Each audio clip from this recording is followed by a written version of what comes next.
बसरा साहब, आप वकील भी हैं, लाहौर में भी हैं, ये क्या हुआ है आज? देखें असदुल्ला, पहली बात तो ये है कि भून साहब चले गए, मेरे भाई हैं। इस वक्त जो डिवीज़न वकला के अंदर है, इसकी तमाम तर जिम्मेदारी जो है, ये अभी आप बिल्कुल सही कह रहे थे, ये आसमा जहांगीर अल्लाह पाक उनको जन्नत में जगह दे।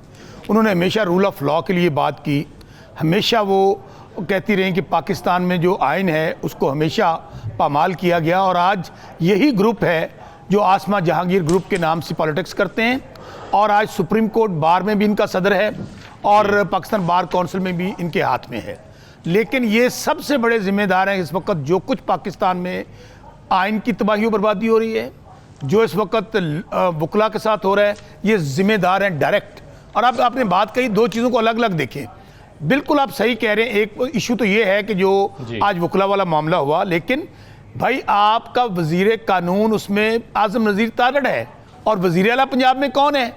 मैडम मिनिस्टर जो हारी हुई हैं, जाली वजीर आला।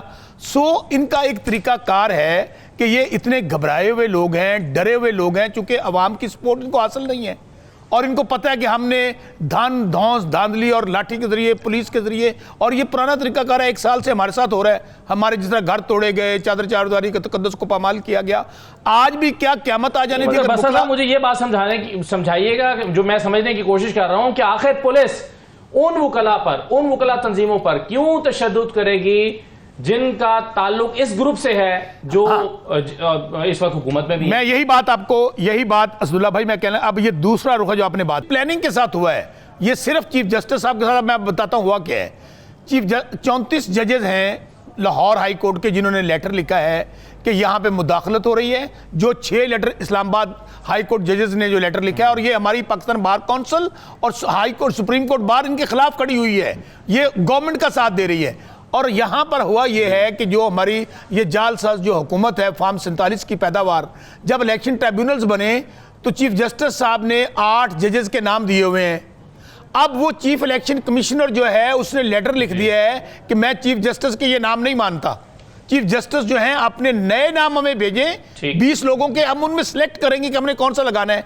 जरा बात को समझिएगा असदुल्ला भाई, यानी कि अब कर ये रहे हैं कि जो लोग, मैं बार बार कह रहा हूं, इस वाक़े से, हाँ, इस वाक़े से तल्लुक ये है कि चीफ जस्टिस साहब को पहले तो प्रेशराइज किया जा रहा है कि जो 34 जजेस ने लेटर लिखा है, ये कैंपेन वहां से शुरू हुई है।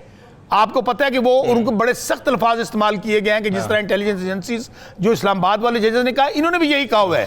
अब अभी मेरे भाई, ये जो चीफ जस्टिस साहब हैं, वो दूसरा एंगल है कि वो जो लोग इस वक्त, मैं बार बार कह रहा हूं कि शौकत बसरा समेत हमारे 200 से ज्यादा MNAs MPA जीते हुए थे। आज चीफ जस्टिस साहब, चलिए मैं फिलहाल तो सर, मैं ये आप एक और मौजू पे चले सर, मैं इसका कनेक्शन ढूंढने की कोशिश कर रहा हूं, और ये सवाल जो है ना, जो आपने इशारे दे दिए हैं, उससे कुछ बात समझ आ रही है। आप कुछ कह रहे हैं आपने, इनको तो बसरा साहब को तो जो है ना, ये अभी पता नहीं किससे जोड़ देंगे। खुदा का खौफ किया करें बसरा साहब। राना एहसान मेरे भाई हैं, इस सादगी पे मर ना जाए कोई। कहानी शुरू हुई है 34 जजेस का जब लेटर गया है चीफ जस्टिस साहब को, और दूसरा मेरे भाई, ये जो बात कह रहे हैं, क्या चीफ इलेक्शन कमिश्नर का ये कानूनी तौर पर, आईनी तौर पर इख्तियार है कोई चीफ जस्टिस को दोबारा लेटर लिखे कि हम आपके ये 8 जजेस नहीं मानते, हमें आप पैनल दें? सो बिल्कुल दो चीजों को अलग अलग करके देख लें। मैं बार बार ये कह रहा हूं, सुन ले राना साहब सुने मेरे भाई, आप मेरे, मैं क्योंकि वो लेटर मैंने पढ़ा है, मैं इफेक्टिव हूं, मैं फॉर्म 45 वाला हूं, साढ़ा 47 वाला अहमद डिक्टेटर सुन तो ले। तो मेरे असदुल्ला भाई, बात ये है कि ये इनकी आपस की गेम है, ये हुकूमती group versus madam minister versus ये पुलिस। जाहिर है पुलिस को आदत पड़ गई है कि हमारे घर तोड़ती रही है, हमारे घरों की चादर चारदीवारी के तकद्दुस को पामाल करती रही है, फिर बड़े भाई से मार खाई, छोटे भाई से मार खाई, फिर खारियां में मार खाई, आपको एक अदारे की फिर खारियां में मार खाई होती है बिला वजह। सही है सर, शायद बसरा साहब को पता हो, बसरा साहब ऊपर ये तो एग्जैक्ट जो राइट रखता है कि वो चूज करे, डिमांड करे कि मुझे 20 नाम दें, उसमें से मैं चूज करूंगा कि किसके ट्रिब्यूनल्स बनेंगे। Absolutely not. कानून ये कहता है, असल चीज तो इस बात की है, मैं बताता हूं। कानून ये कहता है कि चीफ इलेक्शन कमिश्नर, बता दें कौन सा, मैं बताता हूं, चीफ इलेक्शन कमिश्नर लेटर लिखेगा, सुन तो लेना, मैं बताता हूं ये लगा क्यों नहीं रहे, कि चीफ इलेक्शन कमिश्नर लेटर लिखेगा chief justice Lahore high court को, या इवन अगर सिंध की बात होगी तो वहां तो चीफ जस्टिस साहब की सवाबदीद है कि वो जजेस के नाम भेज देंगे। वो पाबंद है, वो ये नहीं कह सकता कि आप 20 लोगों का पैनल भेजें, 15 का पैनल भेजें। हम पिक एंड चूज, सुन तो लेना, मैं कानून की बात कर रहा हूं सर, मेरी बात तो सुन लें। अब ये बना क्यों नहीं रहे? चीफ इलेक्शन कमिश्नर ने इतनी मुश्किल से इतने फॉर्म 45 को चेंज करके 47 बनाए हैं। आप कह रहे हैं कि कौमी असेंबली के अंदर तो सारी चीजें ऊपर नीचे हो जाएंगी। ऊपर नीचे क्या हुकूमत, देखिए पंजाब में भी हुकूमत खत्म हो जाएगी, पंजाब में भी हुकूमत खत्म हो जाएगी, मरकज में भी हो जाएगी, और जो जाली सेनेटर्स बने हुए वो भी खत्म हो जाएंगे। टोटल चीज ही खत्म हो जाएगी। अच्छा बसा साहब, ये एक छोटा सा फैसला अगर आपकी जमात नहीं कर पा रही, और इतना दिल बर्दाश्ता हुए शेर अफजल मरवा साहब जिन्होंने पूरी खैबर पख्तूनख्वा की कैंपेन सिंगल हैंडेडली चलाई थी और बड़ी उनकी पार्टी के लिए कुर्बानियां भी हैं, क्यों इतना मायूस होना पड़ा है उनको आपकी पार्टी की लीडरशिप से? अच्छा, बहुत अहम सवाल है, लेकिन मैं सिर्फ एक बात कह के ना असदुल्ला भाई, ये जो आईनी तरमीम जाली हुकूमत ले आ रही है ना, उसका मकसद सिर्फ यही है कि जो Balochistan, Peshawar, Lahore high court, Islamabad high court और इवन अब तो सुना सिंध हाई कोर्ट के जजेस ने भी लेटर लिख दिया है, ये उन सब की जगह उनको रिप्लेस जजेस को करना चाहते हैं, जिन्होंने ओपनली कह दिया है कि हम इस प्रेशर में काम नहीं करेंगे, हम रूल ऑफ लॉ चाहते हैं। अच्छा, अब दूसरी बात आपने कही, ये जो एक बात और कहना चाहता हूँ। देखें, हमारे JUI के साथ बड़े इख्तलाफात थे, हैं, शायद रहें भी, लेकिन हम्दुल्ला साहब को भी सलाम पेश करता हूँ।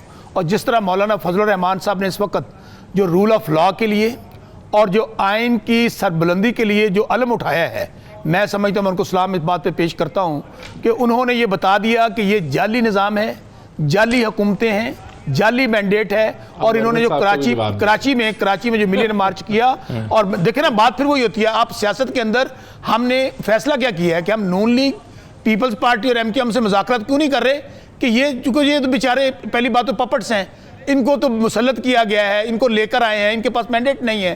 तो ये मरवा साहब के दुखों का मुदावा कौन करेगा? मरवा साहब, आपके पास हर बात का जवाब है, इस बात का जवाब अब्दुल्ला भाई, मैं मरवा साहब की बात पे आ रहा हूँ। देखिए, पहली बात तो ये है कि ये ज़ाहिर खान साहब पार्टी के चेयरमैन हैं, ये खान साहब का फैसला ही हतमी फैसला होगा, वो जिसको भी नामजद करते हैं। तो शेर अफजल मरवत साहब को पहले नामजद किया होगा, लेकिन जाहिर है कोई चीजें ज़ाहिर है साइड बाय साइड चलती हैं। वो कह रहे मसला ये नहीं है, वो कहते हैं बेतौकीर किया जा रहा है। अच्छा नहीं, मैं फिर कह रहा हूँ, वो कहते हैं नहीं देना तो ना दें, लेकिन बेतौकीर कर रही है लीडरशिप। अच्छा, शेर अफजल मरवत साहब हमारे भाई हैं, बहुत मुश्किल वक्त में मैं समझता हूं उन्होंने बहुत जद्दोजहद किया पार्टी के लिए। लेकिन एक बात मैं ओपनली उनको पहले भी कही, अब भी कहता हूं, पार्टियों के अंदर इश्यूज आते रहते हैं। मैं कह रहा हूं मरवत नहीं है बसरा साहब, कौन है? कौन है उम्मीदवार? असदुल्ला भाई मेरी बात सुने, अभी तो फाइनल नाम 1 या 2 दिन में नाम सामने आ जाएगा, 2-3 नामों पर डिस्कशन है। मैं आपको कह रहा हूं कि ये पार्टियों के अंदर हमारी कौन सी कोई बादशाहत है रायवंड की तरह, बड़े मियाँ, छोटे मियाँ, बेटी, बेटा, भतीजे, भांजे या लाड़काना की तरह उनकी भी बादशाहत है। पार्टियों के अंदर इख्तलाफात होते हैं, तो बहुत अच्छी बात है कि पार्टी के अंदर बैठ के उनको गुफ्तगू करनी चाहिए।